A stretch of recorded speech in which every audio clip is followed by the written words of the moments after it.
이렇게 또 추석 연휴 끝자락에서 이 예배 자리를 참석하신 여러분들을 주님의 이름으로 환영하고 축복합니다. 가족들과 행복한 시간 보내셨죠, 그렇죠? 네. 저도 얼굴은 서울 사람 같은데요. 저는 고향이 저희 나라의 중심인 부산이 제 고향입니다.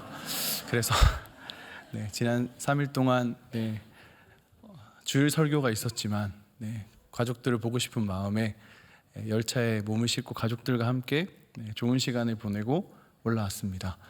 여러분 잘 보내셨죠? 보니까 이렇게 가족들과 함께 오신 분도 계시고 또 오늘 처음 오신 분도 계실 텐데 우리 옆 사람과 함께 인사하며 예배하면 좋겠습니다. 사랑하고 축복합니다. 함께 인사하겠습니다. 사랑하고 축복합니다. 사랑하고 축복합니다. 잘 오셨습니다. 저는 오늘 로마서 말씀을 나누려고 합니다. 로마서 말씀은 이제 바울이라고 하는 바울 사도가 쓴 이제 성경 중에 하나인데요. 많은 이들이 이렇게 말합니다. 로마서는 바울 서신의 정점이다. 분당에서 아주 유명하게 목회하시는 어떤 목사님께서 책을 통해 이런 말을 하셨어요. 하나님 앞에 이렇게 기도했답니다. 하나님, 나의 목회의 정점에 있을 때 로마서를 설교하게 해주십시오. 그렇게 기도하셨다고 책에 되어 있더라고요. 그 글을 읽고 본문을 바꿔야 되나 생각을 잠시 했지만 그래도 하나님이 저한테 주신 은혜가 있기에 턱없이 부족한 저 그릇이지만 오늘 저에게 주신 은혜를 잠시 나누려고 합니다. 로마서는 바울이 정말 그가 사랑하는 유대인과 그리고 온 열방에 흩어져 있는 동족들에게 아주 고혈을 짜내서 자신의 마음 신학, 자신이 만난 예수 그리스도를 이렇게 막 고하는 것처럼 전하는 성경이라고 저는 생각합니다. 그래서 개인적으로 너무 좋아하는 말씀이고요. 말씀 한 절 한 절에 참 주옥 같은 성경 구절이 참 많습니다. 그 중에 이 9장 말씀이 저한테 큰 은혜가 되어서 함께 좀 나누려고 하는데요. 로마서 9장 14절 오늘 본문 시작은 이런 말씀으로 시작됩니다. 그런즉 우리가 무슨 말을 하리요? 하나님께 불의가 있느냐? 그럴 수 없느니라. 이 질문은 갑자기 바울이 질문에 화두를 던지고 있는 것은 아닙니다.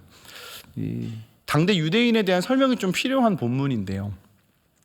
당대 유대인들과 그리고 오늘을 살아내는 저와 여러분에게 마치 가상의 청자를 설정하고 화자인 바울이 그가 가지고 있던 인생의 큰 물음표를 가지고 전하는 이야기처럼 저에게는 들렸습니다. 쉽게 말하면 이겁니다. 하나님께 불의가 있습니까? 조금 우리가 쉽게 이해할 수 있는 질문으로 바꾸면 여러분이 그토록 사랑하는 하나님은 공평하신 하나님이십니까? 아니면 불공평한 하나님이십니까? 라는 질문으로 시작합니다. 우리의 삶을 돌아볼 때 언제나 하나님이 좋으신 하나님은 아닌 것 같습니다. 저도 모태신앙으로 쭉 신앙생활을 했거든요. 때로는 정말 하나님께서 정말 한없는 은혜를 주셔서 하나님의 그 이름만 불러도 막 가슴이 벅차오르는 그 감격의 때가 있었고요. 또 때로는 어떤 때는 참 잔인하리만큼 불공평하시고 이해할 수 없는 하나님의 일하심 앞에 한없이 절망했던 때도 제 인생을 돌아보면 참 많았던 것 같습니다. 바울의 이 질문 앞에 그냥 많은 생각이 들더라고요. 하나님은, 여러분의 하나님은 공의로운 하나님이십니까? 아니면 불공평한 하나님이십니까? 이 본문을 조금 더 깊이 이해하기 위해서는요, 로마서 9장 전체 말씀을 함께 좀 읽으면 좋겠습니다. 로마서 9장 1절은 이렇게 시작합니다. 우리 한 목소리로 읽으면 좋겠습니다. 시작. 내가 그리스도 안에서 참말을 하고 거짓말을 아니하노라. 나에게 큰 근심이 있는 것과 마음에 그치지 않는 고통이 있는 것을 내 양심이 성령 안에서 나와 더불어 증언하노니. 아멘. 참 바울이 참 말을 잘하는 것 같습니다. 이 9장 1절을 우리식으로 표현하면 딱 이겁니다. 지금 내가 찐으로 너희에게 하고 싶은 말을 진심을 완전 나의 사명을 걸고 내가 전하겠다라고 말을 합니다. 왜냐하면 지금 바울의 이 고백을 듣는 그 대상이 아마도 그의 동족인 유대인이기 때문입니다. 바울은 일생을 살면서 사실 회심하기 전에 예수 그리스도를 믿는 사람을 원 없이 핍박했던 사람 중에 한 명입니다. 그렇죠? 오른쪽에 있는 동네 가서 예수 믿는 사람 주워 패고요. 그리고 왼쪽인 동네 가서 또 주워 패다가 또 다른 동네 가다가 호련히 임한 하나님의 은혜 앞에 예수 그리스도를 만난 자 아닙니까? 이제 예수 그리스도를 만나서 자기가 회심하고 보니 그의 눈에 밟히는 건 자기가 회심하기 전에 자기의 삶과 똑같이 살아내는 유대인들, 그의 동족들, 그가 사랑하는 사람들이었습니다. 그래서 지금 그들에게 고합니다. 무엇을요? 이스라엘 사람들아, 나의 동족들이여, 이스라엘아, 내 말을 좀 들어주십시오. 내가 성령 안에, 예수 그리스도 안에서 하나의 거짓도 없이 당신들에게 꼭 전하고 싶은 이야기가 있습니다. 왜냐하면 유대인은 여전히 예수 그리스도를 믿지 않았으니까요. 그들의 소견에 옳은 대로 그들이 믿기 편한 방법대로 그냥 그들의 율법을 힘써 지키는 것으로 만족하며 사는 사람들이었으니까요. 그들을 향한 정말 피 끓는 들끓는 마음으로, 간절함으로 오늘 이 말씀을 고하고 있는 겁니다.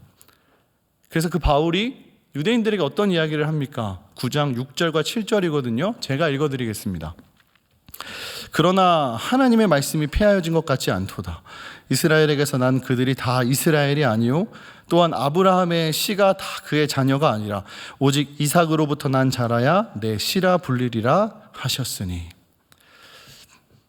바울이 갑자기 그 동족 유대인들에게 이런 말을 합니다. 이스라엘이라고 다 같은 이스라엘이 아닙니다. 또한 아브라함의 씨, 아브라함의 자녀, 자손이라고 해서 모두가 구원을 받는 것이 아닙니다라는 이야기를 해요. 왜 갑자기 바울이 너무나 중요한 이야기를 가져오냐면요, 유대인들의 그들의 아주 지배적인 사상, 그들의 논리에는 어떤 생각이 있었냐면요, 아브라함의 자손이라는 굉장히 우월감에 빠져 살았습니다. 선택받은 민족이라는 것이죠. 잘 아시죠? 선민사상. 그들의 생각할 때는 그들의 조상 아브라함의 자손, 유대인이라는 이유만으로 그들의 방법, 그들의 신학, 그들의 율법 속에 그들이 이미 구원받은 자들이라는 겁니다. 삶을 어떻게 살든, 내가 어떤 신앙을 가지든 그들은 그냥 아브라함의 씨, 아브라함의 자손이라는 이유로 모든 것이 해결된다라는 생각으로 살고 있었어요. 그래서 이방인들을 무시하죠. 그들과 함께 식사 자리조차 하지 않습니다. 그들에게 우리가 이토록 전하는 선교나 예수 그리스도의 복음을 전할 마음이 조금도 없습니다. 왜요? 필요 없으니까요. 그들이 이미 태어나면서부터 하나님이 선택하신 하나님의 자녀라는 큰 착각 속에 살고 있었으니까요. 그 유대인들의 아주 전통적인 논리에 굉장히 반기를 드는 바울이 이 말씀을 선언하고 있는 겁니다. 내 이야기를 좀 들어보십시오. 아브라함의 자녀라고 해서 씨라고 해서 모두가 하나님의 자녀가 아닙니다. 그리고 참 재밌는 이야기를 하죠. 오직 이삭으로부터 난 자라야 내 씨라 불리리라 하셨으니. 이걸 좀 우리식으로 아주 쉽게 풀어보면 이겁니다.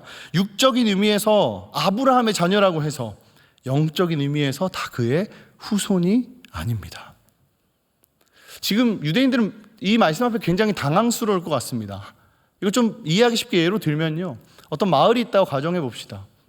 그 마을에 자녀들이, 자손들이 태어났습니다. 그러면 그 아이들은 어디 사람들입니까? 어디에 속한 자들입니까? 당연히 그 마을에 속한 자들이죠. 그들의 아비의 아비의 아비, 그들의 조상, 그 종족의 결대로 축축 자라나는 마을의 울타리 속에 여전히 속해 있는 자들입니다. 이게 유대인의 아주 기본적인 사상이거든요. 근데 바울이 아니랍니다. 너희는 지금 잘못된 신앙을 가지고 있다. 이삭의 씨, 이삭의 자손이어야만 하나님께서 택한 자녀로 부르심을 받는 것이다 라고 말을 하고 있는 겁니다. 이 이야기를 조금 더 깊이 이해하기 위해서는 우리가 너무 잘 아는 이제 구약 성경 창세기로 거슬러 올라갈 필요가 있습니다. 창세기 하면 아브라함이 나옵니다. 그렇죠? 아브라함이 어떤 사람입니까? 우리는 아브라함을 믿음의 조상이라고 말합니다. 75세 때, 굉장히 나이가 많을 때 하나님께서 갈대아 우르에서 아브라함을 부르십니다. 그리고 뭐라고 말씀하십니까? 너는 내 고향, 친척, 아비 집을 떠나 내가 내게 보여주는 그 땅으로 가라. 그 명령 앞에 아브라함은 순종합니다. 그렇죠? 네, 가겠습니다. 하나님이 아브라함을 통해 약속을 하세요. 어떤 약속을 하시죠? 내가 너로 큰 민족을 이루고 내게 복을 주어 내 이름을 창대하게 하리라. 참 거창합니다. 그리고 우리에게 친숙한 그 창세기의 수많은 역사하심이 일어납니다. 그거는 잘 살펴보면요, 그렇게 부르심을 받은 아브라함이 여러 어려움과 우여곡절이 있었지만 아주 그의 삶에 큰 절망, 큰 시험을 한 가지 당합니다. 그게 뭐죠? 바로 하나님께서 분명히 이런 약속을 하셨죠. 어떤 약속이었죠? 내 자손, 내 자녀가 엄청 많도록 내가 너에게 복을 줄 것이라는 약속을 하셨습니다. 너로 큰 민족을 이루게 하겠다. 그런데 아니 이게 웬걸요? 아내 사라가 임신을 하지 못합니다. 아이러니하지 않습니까? 하나님께서 아브라함을 불러서 뭐 하나님이 장난치시는 것도 아니고 그렇죠? 그리고 우리가 성경 텍스트를 읽으면 아브라함이 어디에 살다가 네 주님하고 순종했다라고 볼 수 있지만 여러분이 한번 좀 감정을 이입해서 아브라함의 삶에 들어가 보시면 말도 안 되는 부르심입니다. 왜요? 너무나 잘 살고 있는 내 지역, 환경, 상황을 다 내팽개치고요. 낯선 곳을 하나님이 부르셨거든요. 저는 그렇게 순종한 것만 해도 기적 같거든요. 그리고 하나님이 당연히 그 부르심 앞에 약속, 언약을 맺으시죠. 그런데 큰 민족을 이루겠다고 약속하신 그 하나님 명령 앞에 내가 순종으로 나왔는데 지금 내 앞에 현실은 하나님이 태를 열어주시지 않는 겁니다. 그래서 어떤 선택을 합니까? 그의 아내 사라가 아브라함에게 먼저 권합니다. 내 종중에 애굽 사람 하갈이라고 있는데 그와 함께 동침해서 당신의 자손의 태를 이어가는 것이, 자손의 씨를 이어가는 것이 어떻겠습니까? 그리고 그 선택을 하죠. 그리고 태어난 사람이 누굽니까? 바로 이스마엘입니다. 역시 우리에게 친숙한 창세기다 보니까 툭툭 대답이 잘 나오고 있습니다. 감사합니다. 이렇게만 딱 끝나면 하나님께서 그냥 또 다른 방법을 통해서 그렇게 씨를 이어가시는구나 하실 수 있지만 성경에 전환이 일어납니다. 여러분 창세기 잘 보시면 이스마엘이 태어난 직후예요. 하나님께서 아브라함 앞에 13년 동안 침묵하십니다. 성경에서 하나님이 한 번도 아브라함 앞에 나타나지 않으세요. 그리고 13년 만에 하나님이 다시 아브라함에게 나타나시거든요. 그리고 하나님이 다른 이야기 하지 않으시고 그 전능하신 하나님께서 아브라함에게 할례를 명하십니다. 다시 언약을 맺으시죠. 그리고 아브라함이 하나님 앞에 순종하지 않았습니다. 왜냐? 하나님이 아브라함이 약속하셨거든요. 그 자녀를 주겠다고. 기다리지 못했잖아요. 그래서 하나님이 다시 할례를 통해 재언약을 맺으십니다. 이삭을 약속하십니다. 그리고 앞뒤를 다 생략해서 결국 그는 아들 이삭을 얻습니다.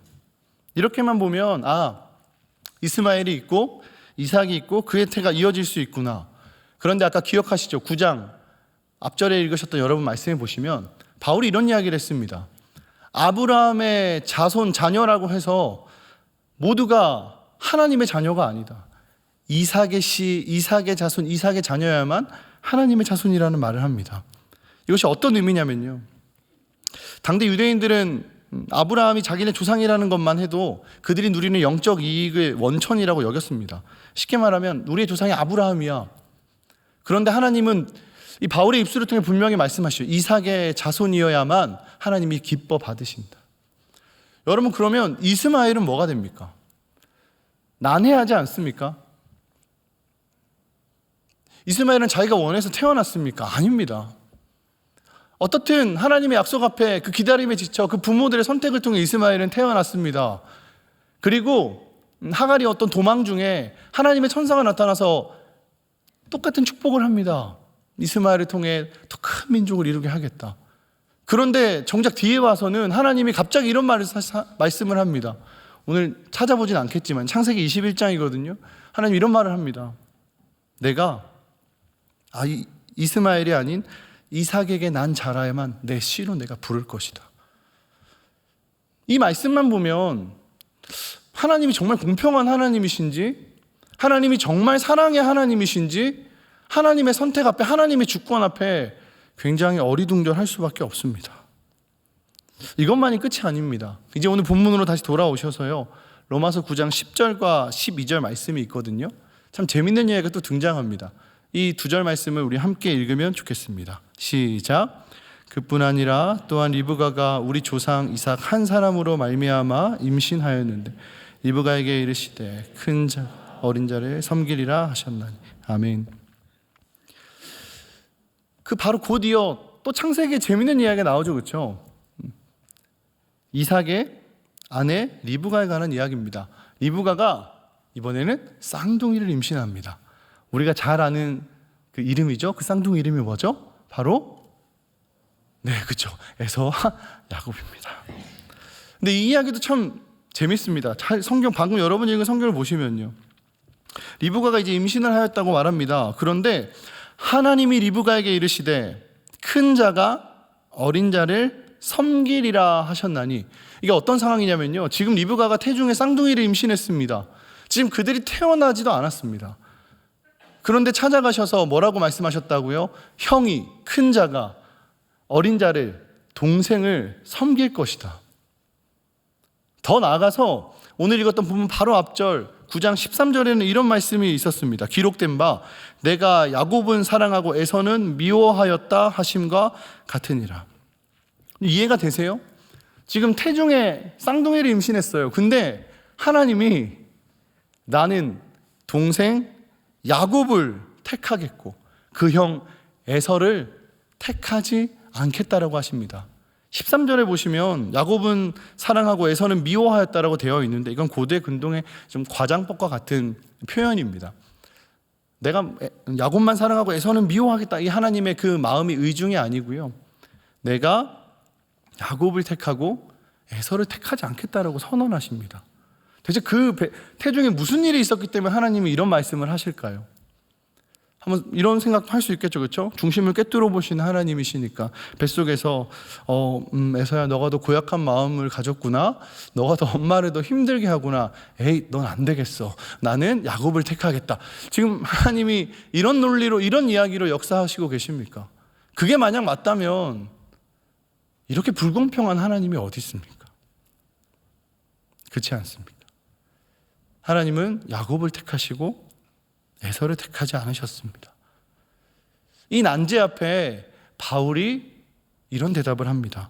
로마서 9장 11절 말씀이거든요. 제가 읽어드리겠습니다. 그 자식들이 아직 나지도 아니하고 무슨 선이나 악을 행하지 아니한 때에 택하심을 따라 되는 하나님의 뜻이 행위로 말미암지 않고 오직 부르신 이로 말미암아 서게 하려 하사. 참 중요한 고백입니다. 선이나 악을 행함이 아닌 야곱과 에서 앞에 그들이 행한 어떠한 행동이 아닌 우리를 택하시고 우리를 부르신 그분의 뜻대로 행하셨음을 바울이 전하고 있습니다. 서두가 좀 길었죠. 이 이야기를 따라오시는 게 쉽지 않은 줄 압니다. 근데 너무 중요한 이야기라 긴 이야기지만 짧게 설명하라고 애를 먹고 있지만 그래도 꼭 전하고 싶었습니다. 선이나 악을 행함이 아닌 우리를 택하고 부르신 여호와 하나님의 뜻대로 행하여졌던 그저 그분의 뜻을 따라 그분의 선택 아래 이루어진 일임을 지금 바울이 유대인과 오늘의 사는 우리에게 전하고 있습니다. 여러분, 부르심을 입는 게 얼마나 감사한지 아십니까? 택함을 받는 게 얼마나 갈급한지 아십니까? 이 성경을 읽는데 제가 잘 하지 않는 이야기지만 제 군대 생각이 났습니다. 저는 육군은 아니고요, 해군이라는 곳을 나왔습니다. 바야흐로 2005년에 입대를 했고요. 2005년 9월 딱 이맘때 한 달 전이었던 것 같습니다. 이제 7주간의 군사 훈련을 마치고요. 그리고 4주간의 후반기 교육이라는 걸 하더라고요. 후반기 교육을 통해서 이제 보직 속에서 다시 갖춰야 될 교육을 마치고 이제 자기의 자대로 이제 배치가 됩니다.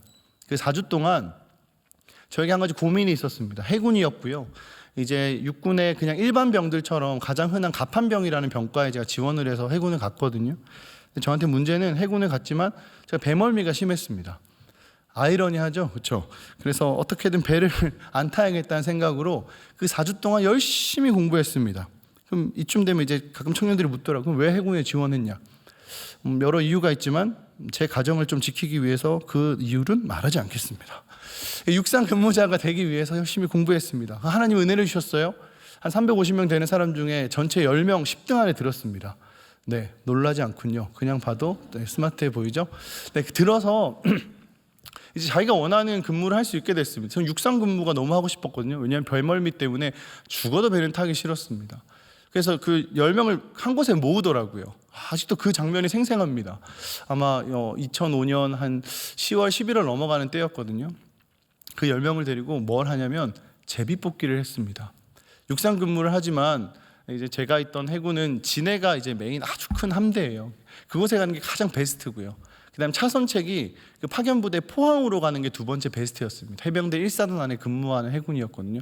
그리고 좀 죄송하지만 최악의 이제 장소가 어디냐면 저희 쪽에서 갈 수 있는 목포의 파견병으로 나가는 거였어요. 목포가 굉장히 열악하고 힘들다는 소문이 나서 그곳에는 아무도 가기 싫어했거든요. 근데 TO가 한 자리라서 무조건 가야 된다고 합니다. 근데 참 하나님, 놀라운 하나님께서 최후의 2인 속에 저를 한 명 두시고 제 동기의 어떤 형님과 함께 딱 두 사람이 남겨뒀습니다. 남은 자리는 목포 한 자리와 그리고 포항 한 자리였어요. 좋다고 하는 이제 진해는 어떤 조작이 있었는지 모르겠지만 나쁜 친구들 다 가져가고 저랑 이제 착하게 생긴 어떤 형님만 남았습니다. 아직도 기억납니다. 그 부사관의 이름은 모르겠지만 저한테 묻더라고요. 종교가 있냐? 예, 교회 다닙니다. 옆 사람에도 종교가 있냐? 그분도 교회 다닙니다 라고 하더라고요. 이제 서로의 하나님을 놓고 열심히 막 기도가 이루어졌습니다. 드러나진 않지만 보이죠? 너의 영성이 센지 나의 영성이 센지 한번 해보자. 그리고 제비를 뽑았습니다. 못 보겠더라고요. 근데 딱 본 순간 포항이라고 적혀 있었습니다. 저는 그때 알았습니다. 뭘요? 나의 갈 길은 오직 하나님의 주권에 달려있구나. 나의 수고로움과 나의 헌신과 내 어떤 하물며 나의 그런 갈급한 기도조차도 그냥 그저 하나님이 거저주신 은혜임을 제가 그때 철저히 느꼈습니다. 지금 바울이 이 말을 하고 있는 겁니다. 당장 눈앞에서는 이해할 수 없는 상황들이 너무 많습니다. 에서와 야곱, 그렇죠? 이스마엘과 이삭. 유대인의 사상으로는 무엇이 옳고 그른지 알 수 없는 굉장히 난해한 주제입니다. 그런데 바울이 서슴없이 전합니다. 그건 우리 손에, 우리의 논리에, 우리의 이유에 달려있는 것이 아니라 모든 것의 주권은 오직 여호와 하나님께 달려있음을 바울은 변론하고 선언하고 있습니다. 그리고 이제 오늘 본문으로 넘어옵니다. 다시 14절을 제가 읽어드릴게요. 그런즉 우리가 무슨 말을 하리요? 하나님께 불의가 있느냐? 그럴 수 없느니라. 그리고 15절 말씀에 이렇게 말씀하십니다. 우리 15절 여러분 펴져 있는 성경 그대로 함께 읽으면 좋겠습니다. 9장 15절입니다. 시작. 모세에게 이르시되 내가 긍휼히 여길 자를 긍휼히 여기고 불쌍히 여길 자를 불쌍히 여기리라 하셨으니. 이제 바울은 그들을 설득하고 전해야 합니다. 무엇을요? 유대인이 가지고 있는 그 구원과 그 복음의 문제, 난제 앞에 대체 하나님은 어떠한 기준을 가지고 있는지를 전해야 합니다. 뜬금없이 출애굽 시대의 모세 이야기를 지금 바울이 가져옵니다. 지금 바울이 전한 이 9장 15절은 바울이 하나님의 말씀을 바로 전하는 것이 아니고요. 출애굽기 33장 19절을 그대로 인용한 말씀입니다. 제가 읽어드릴게요. 여호와께서 이르시되 내가 내 모든 선한 것을 내 앞으로 지나가게 하고 여호와의 이름을 내 앞에 선포하리라. 나는 은혜 베풀 자에게 은혜를 베풀고 긍휼히 여길 자에게 긍휼을 베푸느니라. 아멘. 지금 바울이 로마서 9장 15절에 이 출애굽기 33장 19절 말씀을 인용해서 가져와서 지금 전하고 있습니다. 무엇을요? 하나님이 여전히 불공평하고 왜 하나님이 그런 선택을 하셨는지, 왜 이삭의 자녀에게만 그 은혜가 임하는지 도무지 알 수 없는 물음표를 가지고 있는 이들에게 출애굽기 33장 이야기를 합니다. 그 배경은 다음과 같습니다. 잘 알죠? 모세가 하나님 부르심 앞에 그 이스라엘 백성들을 애굽에서 종살이하고 있는 그 이스라엘 백성들을 애굽에서 출애굽합니다. 그리고 하나님이 약속하신 그 땅을 향해 여정이 시작되죠. 시내산에 머물어서 하나님께서 모세에게 무엇을 주십니까? 십계명을 주십니다. 이 장면입니다. 하나님 모세를 시내산으로 불러 십계명을 이렇게 기록하게 하시기 위해 부르셨을 때 출애굽의 은혜를 입은 이스라엘 백성들은 그 아래서 어떤 범죄를 저지릅니까? 금송아지를 만듭니다. 그렇죠? 그리고 입에 담을 수 없는 음란한 행위들을 서슴지 않고 행합니다. 그렇게 힘들게 오롯이 하나님의 은혜를 통해서 출애굽한 그 이스라엘 백성들이 그 은혜를 까마득하게 잊고 도대체 그들의 소견에 오른 대로 그들의 불안함을, 그들의 힘듦을 감춰내기 위해 그들의 어린 습관처럼 또 우상을 만들어 하나님을 배신합니다. 제가 만약에 제가 하나님이었다면 너무 화가 날 것 같습니다. 분노하시죠? 진노하셨죠? 저는 다 쓸어버릴 것 같습니다. 적어도 그 출애굽시켰던 그 이스라엘 백성을 다 무너뜨렸을 것 같습니다. 그런데 하나님 그 선택하지 않으십니다. 그리고 우리에게 어떤 은혜를 보이십니까? 그게 이 출애굽기 33장 19절 말씀입니다. 내 사랑하는 이스라엘 백성을 위해 진노를 노하기를 더디하고 긍휼하심을, 하나님의 선하심을 이 자리에서 드러냅니다. 이 성경 구절을 바울이 가지고 와서 이런 말을 합니다. 아니, 너희는 하나님을 벌써 잊었느냐? 어찌 긍휼하시고 그 선하신 하나님을 너희는 벌써 잊었습니까? 이 하나님 앞에 어떻게 하나님은 불공평하시고 어떻게 불의하신 하나님이라고 질문하고 삶의 물음표를 가질 수 있습니까? 라고 말합니다. 그리고 바울이 이렇게 자신 있게 전할 수 있는 건 바울이 가지고 있는 아주 중요한 전제가 있었기 때문입니다. 로마서 3장 23절인데요. 모든 사람이 죄를 범하였음에 하나님의 영광에 이르지 못하더니, 결국 우리는 하나님 앞에 한낱 죽을 수밖에 없는 죄인일 뿐이라는 겁니다. 우리는 다 죽을 수밖에 없는 죄인인데, 하나님 앞에 너무나 보잘것없는 죄인인데, 의미 없는 쓸모없는 자들인데, 우리의 수고로움, 우리의 경험, 우리의 열심 때문에 아무 공로 없는 우리가, 자격 없는 우리가 하나님을 역이용하고 하나님이 주시는 은혜를 조종하고 판단하고 있기 때문에 그 바울이 자기가 너무 사랑하는 유대인들과 온 열방에 흩어져 있는 이들을 향해 이렇게 고하는 겁니다. 정신 차리십시오. 정신 차리십시오. 우리는 죽을 수밖에 없는 죄인인데 어찌 긍휼하시고 선하신 하나님 앞에 불의하다, 이해할 수 없다라고 고백하고 있습니까? 그래서 오늘의 핵심 말씀을 이제 바울이 전합니다. 9장 16절 말씀이거든요. 한 목소리로 읽겠습니다. 시작. 그런즉 원하는 자로 말미암음도 아니요 다른 박질하는 자로 말미암음도 아니요 오직 긍휼히 여기시는 하나님으로 말미암음이라. 아멘.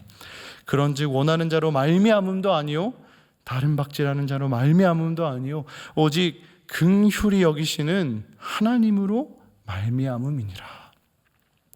사랑하는 성도 여러분, 사랑하는 청년 여러분, 부디 기억하십시오. 하나님의 부르심은요, 하나님의 인도하심은요, 하나님의 역사하심은요, 우리의 열심도, 우리의 기도도, 우리의 다른 박질도 아닙니다. 오직 선하시고 긍휼히 여기시는 하나님의 주권으로 말미암음입니다. 우리 삶의 지금의 순간을 단면으로 보면 하나님은 참 불공평한 분으로 생각됩니다. 저의 삶도 그랬거든요. 저는 27 늦은 나이에 대학을 입학했고요. 목사로서는 참 늦은 나이 36에 결혼했습니다. 이 이야기를 하나하나 다 풀면 여러분 오늘 집에 못 돌아가십니다. 인생의 단면을 보면 저에게 하나님은 너무 불공평한 하나님이었습니다. 그렇다고 제가 신앙생활을 게을리하거나 하지 않았습니다. 누구보다 열심히 있는 청년이었고 학생이었습니다. 로얄로더라고 하죠. 중등부 회장, 고등부 회장, 대학부 회장 찍고 신학학교 간 사람입니다. 적어도 그렇게 교회에 충성했으면 하나님 사실 제 삶에 그렇게 하셨으면 안 됩니다. 근데 지금 고백할 수 있습니다. 그때 단면은 참 하나님이 원망스러웠거든요. 그런데 지금은 하나님은 선하시고 노하기를 더디하시고 죄인인 나에게 긍휼을 베푸시는 분이라 주저함 없이 고백할 수 있습니다. 이 바울의 출애굽기 이야기를 하면서 모세라는 인물이 잠시 등장합니다. 설교를 적다가 모세의 삶이 좀 떠오르더라고요. 모세는 어떤 삶을 살았습니까? 왕자로 태어났고요, 버림받았고요, 살인을 했고요, 장인 이드로 그 제사장 양떼를 치다가 갑자기 하나님의 부르심을 받았습니다. 그리고 하나님이 사랑하는 이스라엘 백성을 애굽의 종된 자리 그 자리에서 구원하고 구출해라는 아주 중대한 사명을, 그 부르심을 받습니다. 그 글대로 읽으면 순종하고 그냥 우악하고 막하고 다 이루어진 것처럼 보이죠. 바로왕 앞에 섰을 때 모세는 얼마나 떨렸을까요? 그렇지 않습니까? 죽을 수도 있는데요. 하나님이 약속하신 젖과 꿀이 흐르는 그 가나안 땅만 바라보며 지독하게 말 안 듣는 이스라엘 백성의 리더로 오랜 시간을 섬겼습니다. 그런데 그 모세의 삶의 결과가 어떻게 됩니까? 하나님이 약속하신 그 땅을 모세는 결국 밟지 못합니다. 모세의 일생을 떠올려 보면 부러운 건 참 많습니다. 그렇죠? 하나님께 깊이 쓰임 받았고 하나님과 깊은 사귐을 통해 동행하심을 누린 은혜는 성경의 그 어떠한 인물과 비교해도 아마 정말 최고 중에 최고일 것 같습니다. 그런데 인간 모세의 삶을 좀 돌아보면 참 쉽지 않았겠다라는 생각이 저절로 들더라고요. 근데 그런 모세가요, 인생의 마지막 이제 자기의 삶이 얼마 남지 않은 걸 잘 알고 신명기라는 말씀을 통해서, 성경 아시죠? 신명기, 계명을 다시 쓰다라는 뜻의 성경이거든요. 그가 너무 사랑한 일생 함께 섬겼던 이스라엘 백성을 향해 자신의 긴 삶의 여정을 정리하는 고별 설교문이 나옵니다. 신명기 32장 4절에 보면 이런 고백을 합니다. 함께 읽겠습니다. 시작. 그는 반석이시니 그가 하시는 일이 완전하고 그의 모든 길이 정의롭고 진실하고 거짓이 없으신 하나님이시니 공의로우시고 바르시도다. 아멘. 하나님의 부르심을 입은, 그렇지만 조금도 평탄한 삶을 누리지 못했던 모세의 마지막 고별 설교, 마지막 고백은 이겁니다. 하나님은 공의로우시고 바르시다. 이걸 아주 한 문장으로 요약하면 어떤 책에 이렇게 되어 있더라고요. God is good all the time이라고 되어 있더라고요. 모세는 고백합니다. 그가 살아가는 그의 이스라엘 백성들에게 하나님은 언제나 좋으신, 선하신 하나님이셨습니다. 이 고백으로 그의 삶의 긴 여정을 마무리하고 있습니다. 평생 동안 순종으로 살았던 모세지만, 결과적으로 비록 그 약속의 땅을 밟지 못한 모세지만, 어쩌면 바울도 비슷한 삶을 산 것 같습니다. 목숨을 내어놓고 열방을 향해 복음을 전한 그 바울도, 모세도 동일한 이야기를 하고 있는 것 같습니다. 하나님은 선하십니다. God is good. 이 이야기를 그가 너무 사랑하는 동족 유대인들에게, 예수 그리스도를 믿지 않는 이들에게 정말 간절한 마음으로 복음을 전하고 있는 겁니다. 사랑하는 성도 여러분, 이 말씀의 핵심은 아주 간단합니다. 하나님의 주권을 인정하십시오. 그리고 그분의 선하심 앞에 엎드리십시오. 포기하지 마십시오. 기도를 포기하지 말란 말이 아닙니다. 선하신 하나님을 향한 그 신뢰를 결코 포기하지 마십시오. 오랜 세월 하나님과 가장 가까이 동행했던 이 모세의 고백을 기억하셨으면 좋겠습니다. 그리고 로마서 9장 16절에 이 바울의 고백도 기억하셨으면 좋겠습니다. 그런즉 원하는 자로 말미암음도 아니요 다른 박질하는 자로 말미암음도 아니요 오직 긍휼히 여기시는 그 선하신 하나님으로 말미암음이니라. 아멘. 말씀을 정리하도록 하겠습니다. 추석이 되면 항상 생각나는 아픈 기억이 하나 있습니다. 이제는 꽤 시간이 지나서 감정이 무뎌졌는데요. 한 5년, 6년쯤 된 것 같습니다. 저는 에서와 그 야곱처럼 두 형제 중에 막내거든요. 쌍둥이는 아니고 저보다 3살 많은 형님이 있는데, 한 6년 전 추석 때 저희 이제 형님 가정에 하나님 선물로 주셔서 쌍둥이를 임신하고 있었습니다. 그때가 아마 임신 6개월쯤 된 걸로 알고 있습니다. 추석이었고요. 그래서 저희 부모님이 좀 걱정이 돼서 이제 서울에 있던 이제 형님 가정을 내려오지 못하게 하시고, 혹시나 어떤 일이 생기면 안 되잖아요. 저는 그때 미혼이었던 엉망진창이었던 강도사로서 부산에 가서 가족들과 행복한 추석을 보냈습니다. 근데 추석 당일 새벽에 갑자기 문자가 하나 탁 오는 겁니다. 기도해 주세요. 갑자기 이제 저 형수죠. 어릴 때부터 모교에 같이 자란 저랑 정말 친한 누님이시거든요. 몸이 좋지 않아요. 기도해 주십시오. 한 새벽 3시쯤 됐을까요? 깜짝 놀랐죠. 가족이 다 같이 일어나서 기도했습니다. 그리고 한 1시간 지났을까요? 첫째 유산 소식을 문자로 올려주시더라고요. 그리고 한 30분 지나서 쌍둥이였던 이제 둘째 유산 이야기도 딱 올라왔습니다. 큰 절망에 빠졌습니다. 그리고 그때가 저희 아버지의 생신이기도 하셨거든요.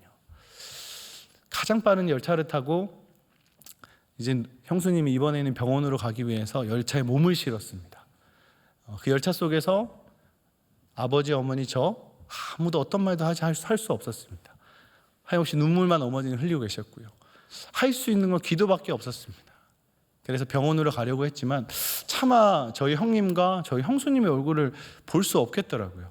저는 제가 자취하고 있던 곳으로 가서 소식을 기다리기로 했습니다. 정말 마음이 아팠습니다. 하나님이 선물로 주신 생명이 어떻게 보면 이제 안정기에 접어드는 그 시기에 하루아침에 하나님이 생명을 가져가셨으니까요. 하나님이 너무 원망스러웠습니다. 정말 저주를 퍼붓고 싶을 만큼 마음이 너무 힘들었습니다. 근데 그때는 저 강도사였거든요. 마치 제 탓처럼 느껴졌습니다. 그리고 나서 몇 시간 흐르고 오전쯤 됐을까요? 전화를 해서 형수님께 저랑 오랫동안 가까웠던 교회 누님께 전화를 했습니다. 형수님 괜찮으십니까? 얼마나 마음이 힘들었을까요? 몸도 쉽지 않았을 거거든요. 몸도 누워 있었습니다. 그리고 제 마음을 더 힘들게 했던 건 이제 우리가 쓰는 그 카톡이라고 하죠.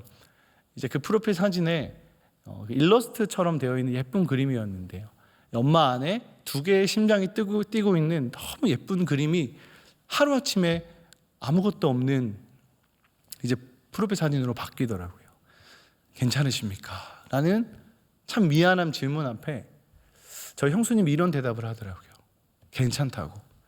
선하신 하나님께서 또 어떻게든 우리의 가정을, 우리의 삶을 그분의 방법대로 인도하시지 않겠냐고. 괜찮다 하고 끊는데 그 믿음 앞에 참 부끄럽고 참 절망했었습니다. 사랑하는 성도 여러분, 오늘을 살아내는 것이 쉽지 않은 청년들이 이 자리에 많은 줄 압니다. 그리고 추석이니만큼 가정의 어려움 때문에 하루하루가 절망이고 하루하루가 숨이 턱턱 막히는 그런 삶을 사는 청년들도 이 중에 많은 걸로 알고 있습니다. 그리고 이 자리에 제가 다 알 수 없지만 가족끼리 예배하러 오신 분들도 많이 계십니다. 그런데 기억하셨으면 좋겠습니다. 하나님의 주권 앞에 쉽지 않지만 여러분의 삶을 내어드리십시오. 아주 사소한 선택까지도 선하신 하나님 앞에 한번 내어드려 보십시오. 당장 여러분의 인생의 단면이 참 불공평한 것처럼 느껴지더라도 저는 자신 있게 선포할 수 있습니다. 선하신 하나님께서 그 하나님의 방법대로 가장 귀하게 합력하여 선을 이루신 분이시라는 걸 여러분 포기하지 않는 여러분이 되셨으면 좋겠습니다. 우리 자리에 일어나셔서 함께 찬양하고 기도하면 좋겠습니다. 주님의 선하심이라는 찬양이 있거든요. 이 찬양 통해서 신실하신 하나님을 고백하면 좋겠습니다. 사랑해요, 사랑해요. 신실하신 나의 주님, 나의 삶 주님 안에 있네. 눈을 뜨는 아침부터 나 잠들기까지 선하신 주를 노래. 우리 한 번 더 고백하면 좋겠습니다. 사랑해요, 사랑해요. 신실하신 나의 주님, 신실하신 나의 주님, 나의 삶 주님 안에 있네. 눈을 뜨는 아침부터 나 잠들기까지 선하신 주를 노래하리. 신실하신 나의 주님, 신실하신 나의 주님, 나의 삶을 인도하셨네. 나의 모든 호흡 다 선하신 주를 노래. 우리 함께 2절로 고백하겠습니다. 사랑해요, 사랑해요. 나를 인도하신 주님, 나를 인도하신 주님, 중에도 나와 함께 하셨네. 아버지 되시며 내 친구 되신 주 나의 삶 주님 안에 신실하신 나의 주님 신실하신 나의 주 나의 삶을 인도하셨네 나의 모든 오늘 다 선하신 우리 주님 앞에 손을 들고 한 번 더 고백하면 좋겠습니다. 신실하신 나의 주님 신실하신 나의 주 나의 삶을 인도하셨네 나의 삶을 인도하셨네 나의 모든 오늘 다 선하신 주를 노래 함께 고백합니다. 주님의 선하심이 주님의 선하심 날 인도하시네 주님의 선하심이 날 지켜주시네 주께 엎드려 나의 모든 삶 주님께 드리네 주님의 선하심 우리 다시 한번 고백합시다. 주님의 선하심이 주님의 선하심이 날 인도하시네 주님의 선하심이 날 일으켜주시네 주께 엎드려 나의 모든 삶 주님께 드리네 주님의 선하심 날 인도하시네 신실하신 나의 주님 신실하신 나의 주님 나의 삶을 인도하셨네 나의 모든 오늘 다 선하신 주를 이 시간 함께 기도하면 좋겠습니다. 우리 이 시간 두 가지 놓고 꼭 기도하면 좋겠는데요. 먼저는 정말 우리 삶을 주님 앞에 다 내려놓고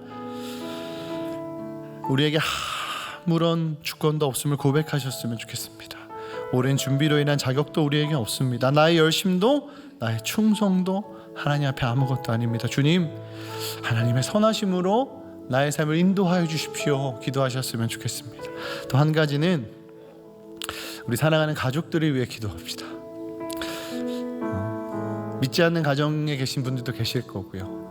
가정에 큰 어려움이 있어서 정말 절망 가운데 계신 가정도 있을 겁니다. 그리고 태가 열리지 않아 자녀를 놓고 고민하고 있는 가족들도 많을 것이고요. 다 알 수 없는 크고 작은 문제 앞에 어려움이 많은 줄 압니다. 그래서 우리가 기도하면 좋겠습니다. 하나님이 선물로 주신 이 작은 하나님 나라를 위해 가족을 위해 우리가 기도하면 좋겠습니다. 하나님, 하나님의 주권 아래 하나님의 신실하신 선하심 하나님의 열심 아래 우리 가정을 붙들어 주십시오 라고 나에게 주신 은혜와 우리 사랑하는 가족들을 놓고 우리 주여 한번 간절히 부르짖고 이 시간 함께 기도하겠습니다. 주여 참 사랑하는 하나님 감사합니다. 주님 이 시간 기도합니다. 하나님 나의 삶은 아버지 하나님 앞에 정말 아프고 보잘것없는 작은 삶임을 고백합니다.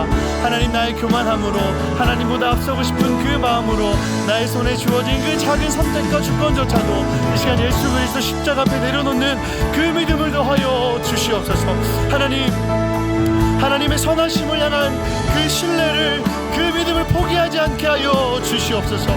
선하신 하나님께서 그분의 지독한 열심 아래서 그분의 긍휼하심으로 나의 삶을 우리의 가정의 삶을 인도하실 줄 믿습니다. 하나님 불쌍히 여겨주십시오. 하나님 그 긍휼의 은혜로 우리의 가정을 나의 삶을 주님 불쌍히 여겨주시옵소서. 하나님 시간 특별히 기도합니다. 하나님 우리에게 선물로 주신 우리 가족을 놓고 기도합니다. 비록 몸은 떨어져 있고 아버지를 함께 할 수 있는 시간이 많이 없지만 하나님 기도합니다. 주여 각자의 자리에서 하나님을 예배하는 예배자로 세워주시옵소서. 우리가 어디에 있든지 하나님이 세우신 주의 교회 앞에 충성하는 자들로 세워주시고 하나님의 교회 앞에 하나님의 나라 앞에 언제나 주저함이 없는 순종으로 나아가는 우리 모두 되게 하여 주시옵소서. 하나님 우리에게 은혜 내려주십시오. 하나님 그 긍휼의 은혜가 선하신 하나님의 그 사랑이 우리 안에 차고 넘치길 고백합니다. 아버지 하나님 부디 붙들어 주십시오. 부디 불쌍히 여겨주십시오. 하나님을 알지 못하는 가정들이 있습니다. 하나님을 믿지 않는 가족들이 있습니다. 구원의 그 은혜를 허락하여 주시옵소서. 우리가 통로가 되어서 예수 그리스도의 십자가 사랑을 전하겠습니다. 하나님 예수 믿게 하여 주십시오. 우리의 삶을 통해 우리의 고백을 통해 그들이 우리와 함께 하시는 형통케 하시는 요 하나님을 보게 하여 주시옵소서. 가정에 문제가 있는 청년들이 많습니다. 가정에 절망이 있는 청년들이 많습니다. 하나님 기도합니다. 주여 간섭하여 주시옵소서. 세세하게 간섭하여 주시옵소서. 다 할 수 없는 정말 우리의 삶의 단면이 너무나 불공평한 하나님 속에 있을지라도 우리는 믿음으로 고백합니다. 선하신 하나님께서 신실하신 하나님께서 우리의 삶을 나의 가정을 하나님 뜻대로 인도하심을 믿습니다. 주님 붙들어 주십시오. 하나님 인도하여 주십시오. 참 사랑의 하나님 감사합니다. 하나님 이 시간 주님 앞에 예배하고 주의 말씀 앞에 서게 하심에 감사를 드립니다. 무엇보다 기도하는 것은 의심 많은 우리가 참 연약한 우리가 우리의 믿음이 연약하여서 그 신실하신 하나님을 잘 보지 못합니다. 주님 눈을 들어 여호와 하나님을 앙망하는 믿음을 더하여 주시옵소서. 우리 삶의 유일한 소망 대신 예수 그리스도를 바라보는 믿음을 더하여 주십시오. 세상이 주는 쉽지 않은 감당하기 쉽지 않은 시련 앞에 우리의 소견에 오른 대로 행하며 살고 있습니다. 수많은 선택 속에 마치 하나님께 책임을 넘기는 그런 청년의 때를 살고 있는 것 같습니다. 하나님 작은 선택의 주권조차도 주님 앞에 내어드릴 수 있는 믿음을 우리에게 허락하여 주시옵소서. 주님의 선하심에 기대어 살아가오니 주여 우리를 부디 불쌍히 여겨 주시옵소서. 이제는 우리 주 예수 그리스도의 은혜와 하나님 아버지의 크신 사랑과 성령의 교통하심이 이 자리 하나님의 선하심에 기대어 살아내는 모든 성도들 머리머리 위에 이제로부터 영원까지 항상 함께 있을지어다.